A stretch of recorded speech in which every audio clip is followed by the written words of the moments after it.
Warning.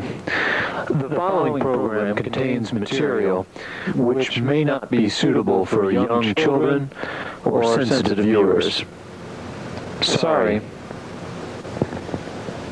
I noticed that I have like this white shirt with a wide collar and button hanging over this jacket, and I look kind of like some kind of Disco star. Alcoholic disco star from the 70s. And so I decided that I'm going to go put on my tie again because I'm done eating this fabulous chili which we had for dinner, which was brought to our home here at this undisclosed location by none other than my brother, Alan.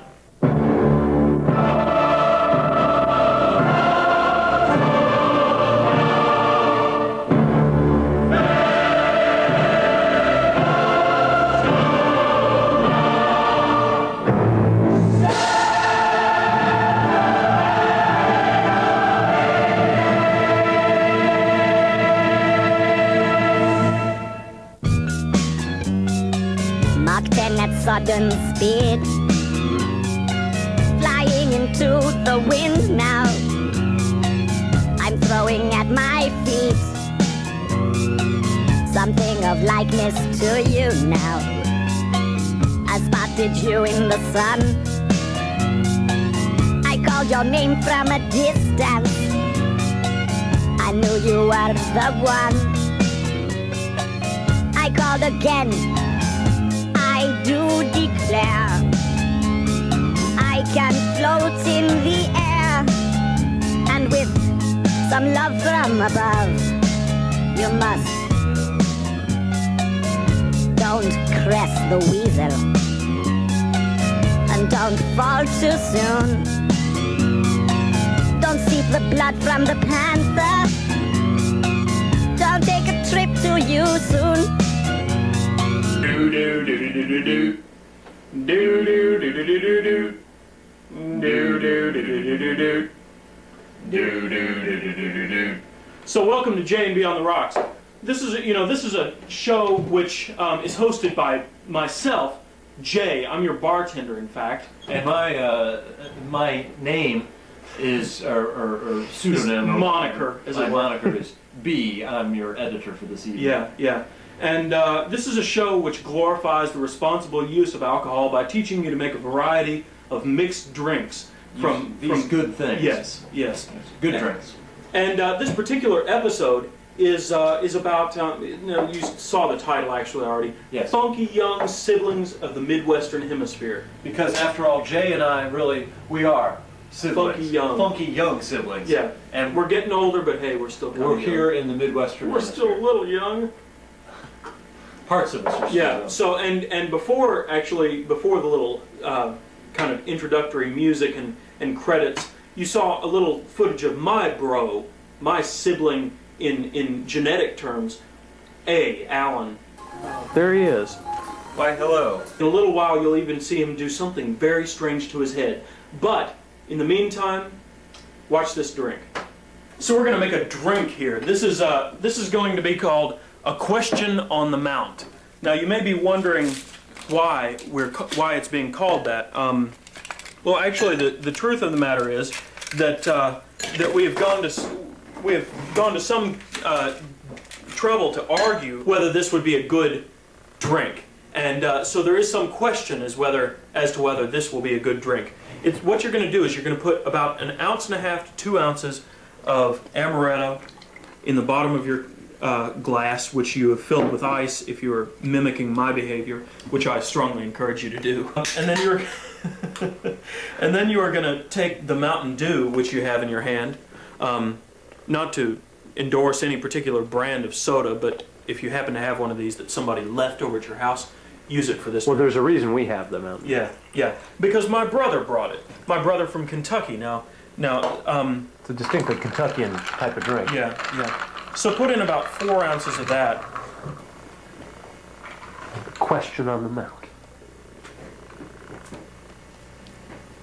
From here, I can see all the way up to the stars. Wait. There seems to be an element of peach or some sort of fruit, which I like. Yeah. Here, let me go.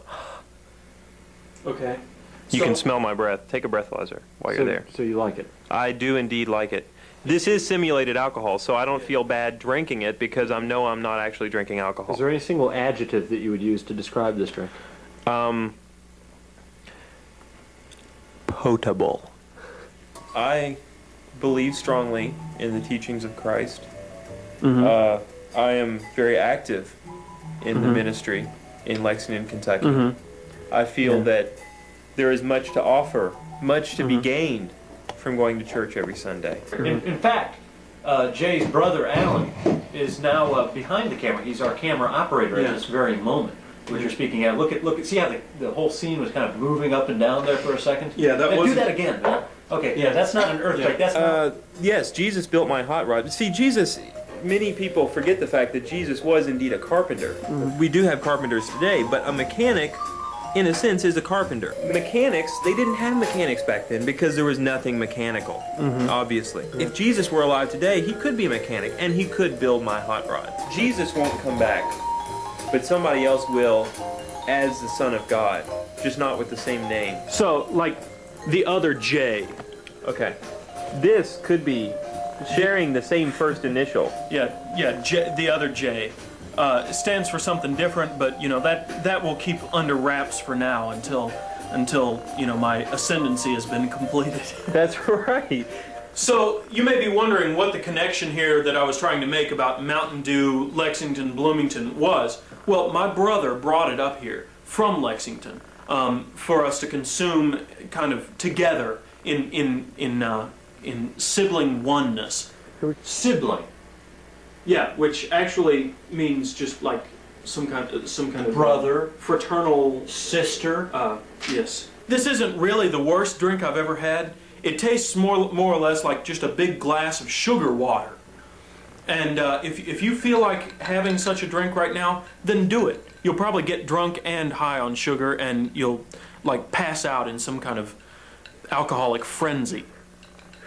Responsibly, I might add, won't you? Please. Sibling is more of a word for the 90s because people are becoming more politically conscious and more aware of gender politics. Yeah. And trying to find phrases which don't exclude necessarily. What the hell? A little musical interlude from Glenda. Now, The Good Witch on the left side, right side of the screen. And, well, just a little bit here, we're going to have a little interview with Glenda in which she will tell us some of the differences between Jay here and his brother behind the camera, Alan. B. No, Alan. Oh my God, I'm B. The other brother. Yes. The other brother, another brother for my brother. Sibling, and that's the Sibling. word for this week. Yeah. Sibling. As long as you're of drinking age, wherever you're watching this, we highly encourage you to drink along with us. But at the same time, you should think about whether you're drinking too much. So maybe you could tell us just a little bit about some of the differences and similarities between Jay and Alan, since you know them both. Okay.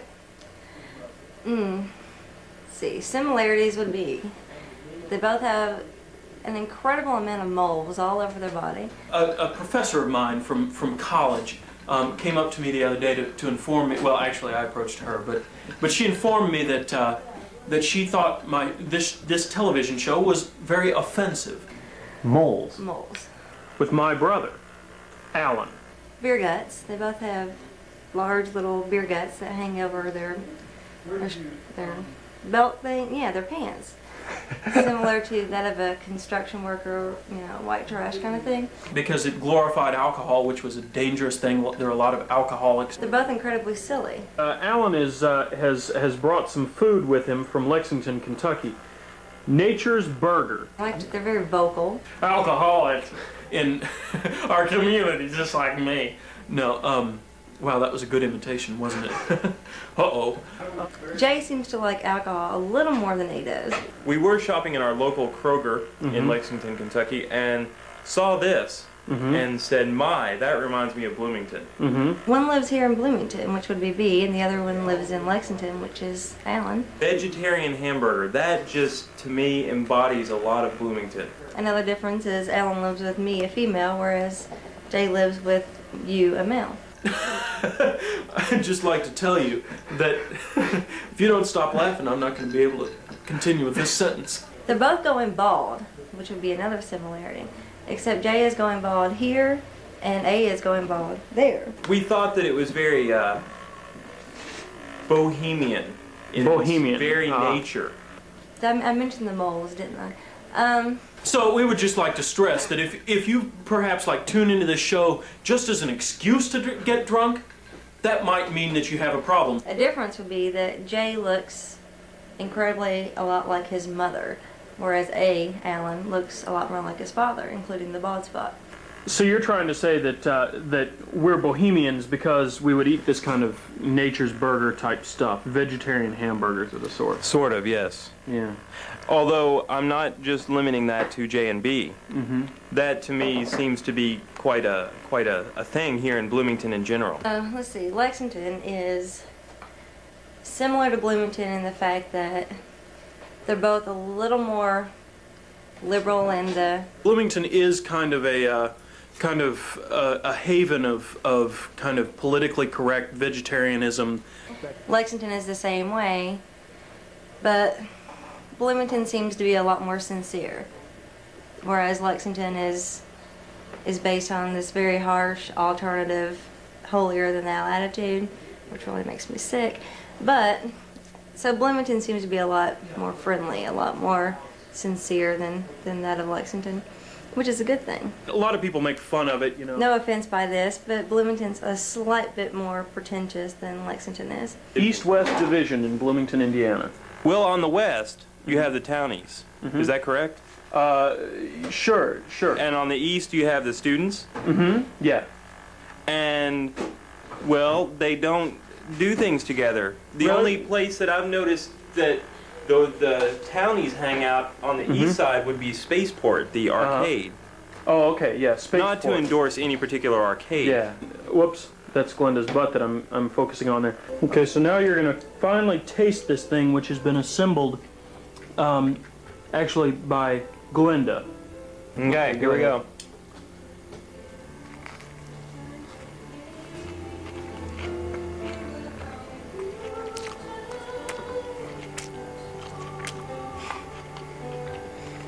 Noise. My. Of you eating it. Would you like to say anything about the I would quality? pronounce that as distinctly edible.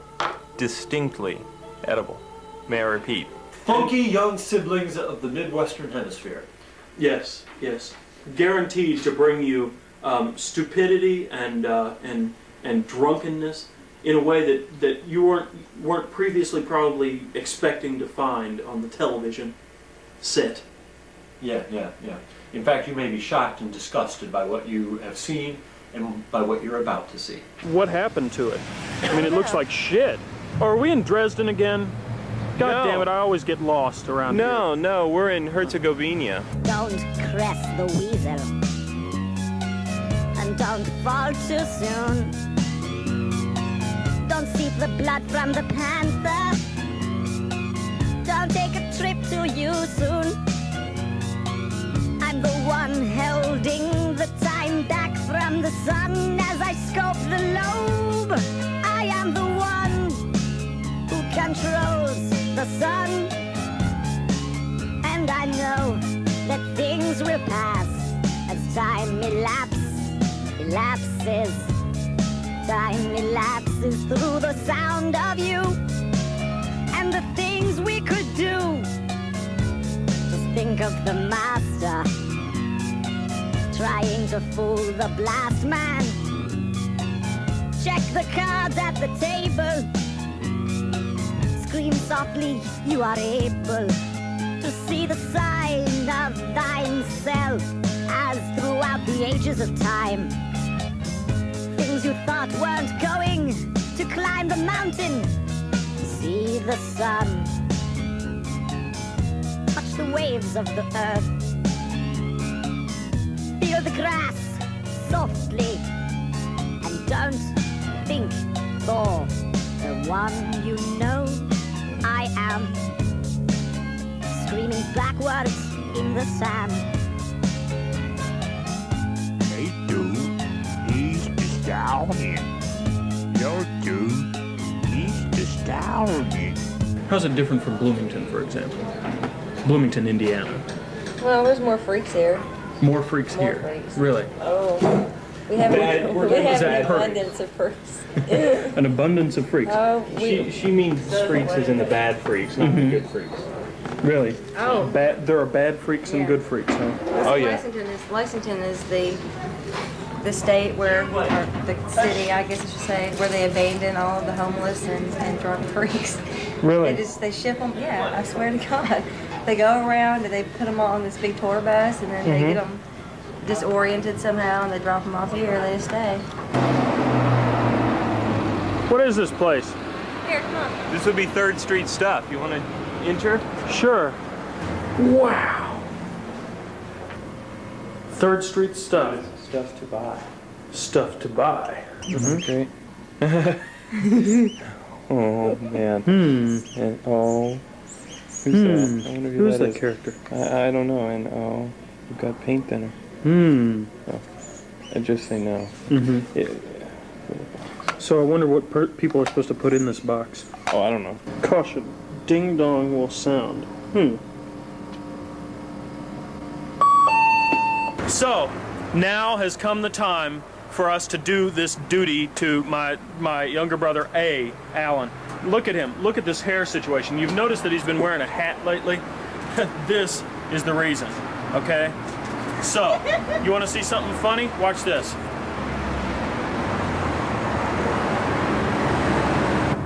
Yeah, so here we go. We're cutting off all this hair. Yeah, this is an educational show which teaches you not only how to drink responsibly, but how to shave your own head or your brother's head if you are part of the great Midwestern funky young siblinghood of the Midwestern Hemisphere. Sibling, and that's the word for this week. Yeah. Sibling. And of course, sibling is not the kind of thing, I mean, when's the last time you walked down the street and said, "Hey, sibling, how you doing?" Yo! No, it sounds kind of stupid, really. One thing that's great about his head of hair here is that it's you know, he's got this bald spot here, and so, you know, I don't have to worry about that part. That's just already cut for me. You know, I've always wanted to know what I would look like bald, but I've never had the balls to become bald. Yeah. So now I'm kind of vicariously experiencing it because this is my brother, my funky young Midwestern Hemisphere sibling. So we'd like to introduce into the vernacular kind of a new slang word of sorts, which we use here in Bloomington all the time. And that is Sib. E. Sibby. It's pretty funky, man. Yeah, you gotta go like that. Aha! Look at that! Hey! Look at that. We got some hair. We're getting some hair.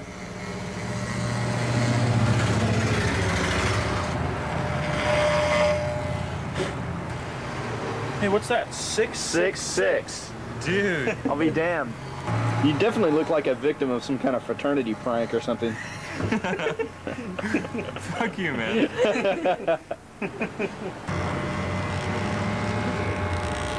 Did you know that in olden days that barbers were like doctors and stuff?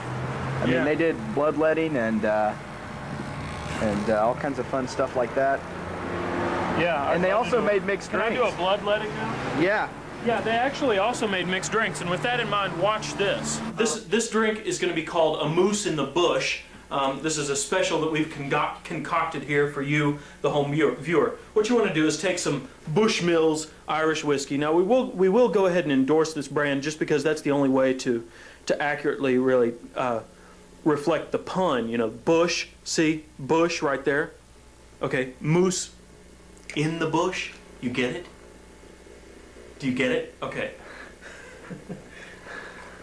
Okay, you want to fill up a shot glass with that. And then what you're going to do is drink this down, and then you're going to chase it with Moosehead beer. Okay? Now again, we'll have to do an endorsement here, but it's not any kind of paid endorsement. I can guarantee you that. So, anyway, here we go.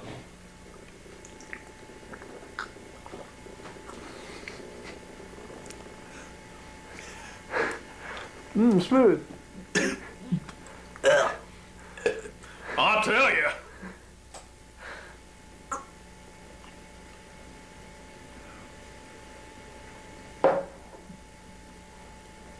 Wow. I would pronounce that as distinctly, kind of, good. Ah, yes. Kind of good.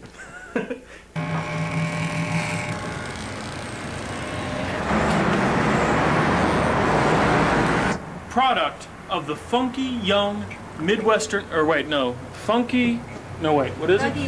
Funky Young siblinghood Siblinghood of the Midwest. A product. This would be the product. Yes. Check yes. it out. Yeah. And the thing that's going to be on my arm will be my contribution to showing my commitment to this funky young siblinghood of the Midwestern Hemisphere. Indeed. Indeed, I am. So here we are at Tattoo Charlie's. Now this is a tattoo parlor owned by Charlie. It's in Lexington, Kentucky. Now we talked about this sibling rivalry thing earlier, and you know, Alan shaved his head, and so you know, I have to do my part to prove both my manliness and my membership in this brethren or siblinghood. That's what it is, because this show, of course, is about the funky young siblinghood of the Midwestern Hemisphere, that is. So we're going to move on into this this establishment, and I am going to get a tattoo, would you believe? Notice that it says on the door, must be 18. Well, I'm not 18, I'm actually 24, and sober. Sober. Now, can you believe that? Mach 10 at sudden speed, flying into the wind now. I'm throwing at my feet something of likeness to you now. I spotted you in the sun, I called your name from a distance. I knew you were the one. I called again, I do declare I can float in the air, and with some love from above, you must. Don't caress the weasel.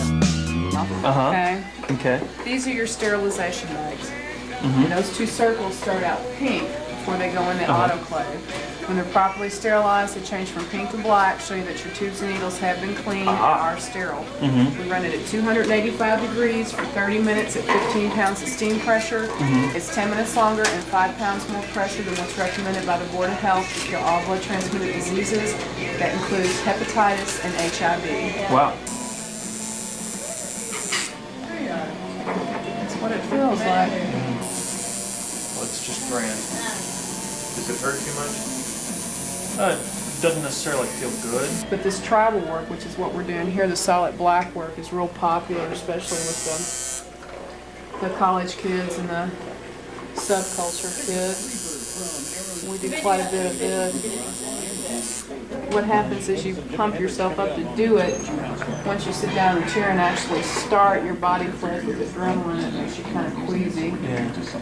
Yeah, you can definitely feel that. I didn't realize that my needle thing was natural so much as just, I thought it was just mental, and really, usually I get really tense and I'm really messed up before I even get a shot, and that's what makes it difficult. But it seems like this time I'm just having a physical reaction. Dazed and confused? Yeah. Seriously. It's quite normal. You know, you shouldn't feel like you're 1 out of 1,000. It's just your adrenaline levels really. Yeah. So the whole outline is now done, and now all we got to do is fill it up. By the way, this is not spilled ink over here. This is one of my many awful moles. Just get all the scrubs off and clean for 5 minutes together.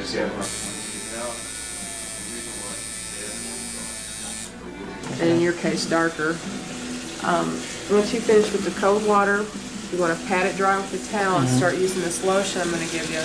Use lotion 3 times a day for 2 weeks.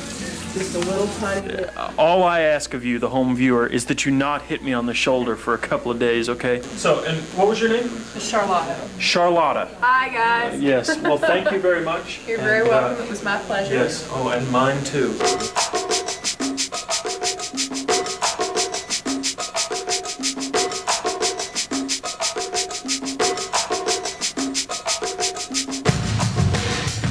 We can go down there and climb up on the rocks, or we can go further. I mean, it's really up to the quarry goer and how hardcore they want to get.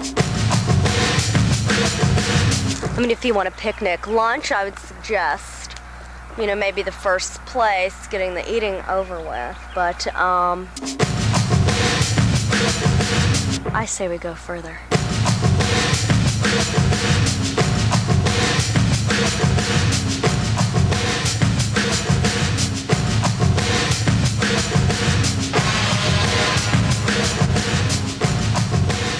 Oh my God, there's no one left. Society has been blown up.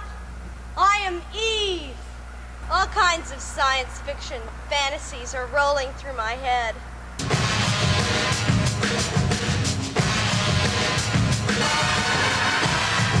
It's post-World War III and I am the last survivor.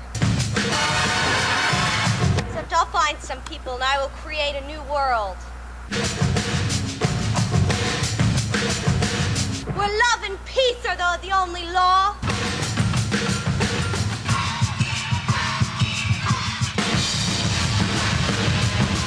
When it gets chilly, it's time to leave. Ooh, it's getting chilly. And you can tell it's chilly by looking at my chillometer right here on my own body.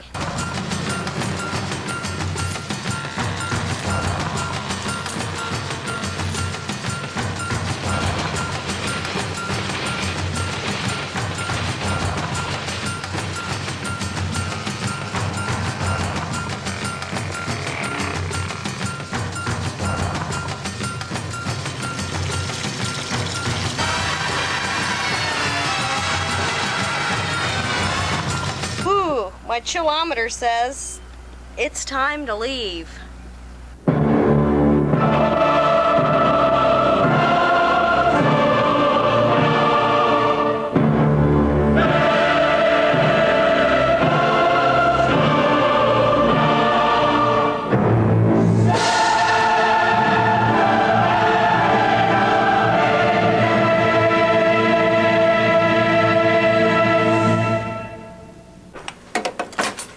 So, it's time to check the viewer mail. Dear J&B, recently I saw your program for the very first time. Needless to say, I think J&B on the ROX represents the best in quality programming. Dionne Warwick's Psychic Network comes in a close second. I've noticed on several episodes Okay, so they've seen several since the beginning. I've noticed on several episodes the presence of Christy Paxson. She doesn't know this, but I had a tremendous crush on her throughout our high school years here in Monroe County. I'll withhold the name so as not to endorse the school. Indeed, my lovesick heart caused many a sleepless and agonizing night. Whenever I spoke to her, I nearly transformed into a quivering, chili-like substance, and if it weren't for my ever-so-handy faithful bedside sock, I don't think I would have survived puberty. Seeing Christy again, of course, did bring back those fading, though not yet diminished feelings of glee/lust and adoration. Furthermore, I'm not completely sure, but I'm almost certain that I saw Christy's bare and vibrant breasts on your show a while back. Wow, if only I could have seen that in high school. Well, since I'm sure the lovely, effervescent Christy Paxson is spoken for, I'd just like to say that she's terrific. And I hope to see more of her on your show, if you know what I mean. Distinctly yours, Timothy Paul Taylor. Can you believe it, man? This is this week's segment of Look What I Found on Your Sock. Now, exactly what do you think this is, Kelly? At first I thought it was tape, but I've changed my diagnosis. Now it looks as if it is nothing more than paper. Really? stuck on the sock. Well, look- Try to get the mic right up here for the ripping sound. Okay, here we go. Oh, look. It Oh, is the- some kind of tape. The drama. Look, it's sticky. humanity. You know what this is? This is part of an envelope, actually. This is the part that has been licked and somehow re-moistened and affixed right there on Jay's Part of sock. an envelope. And look at that word on the edge. I think it's part of the Gettysburg Address. Oh my God! We're gonna make a fortune. I found it too. I found it. Look what I found on your thumb. It's art, I tell ya. It's art. Because we are funky young Crotch-grabbing siblings of the Midwestern Hemisphere. And to prove it, we're going to end this show We're going to end this show. on this note. But if you would like to write to us, you can do so at P.O. Box 3241, Bloomington, Indiana. 47402. That's what it was, yeah. On the end there of the zip code. It's Yeah. a new I leave the last number to him. He's supposed to take care because of he always gets remembering it that. wrong. Yeah, 2, I think is what it is. That's right, Jay. Very good. See ya. He's making such progress. Yeah. Bye-bye. Bye-bye. La, la, la, la.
Thank you.